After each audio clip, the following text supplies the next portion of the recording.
30 तारखे पयलीं आपणाक कसलेंच विधान करपाचें ना.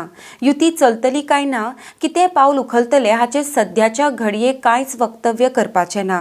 30 तारखे उपरांत ताचेर भाश्य करतलो.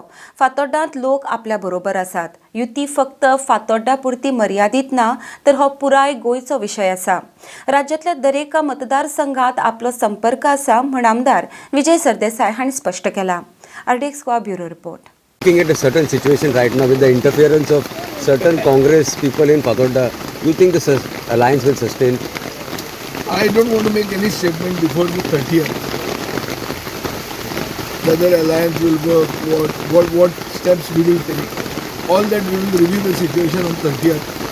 In Pathoda, people are with us. We are with the people.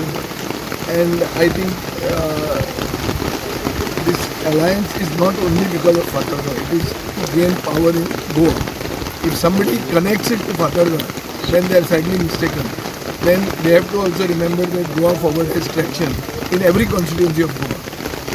I personally have traction in every constituency of Goa. This should be kept in mind. And how many seats will I that? think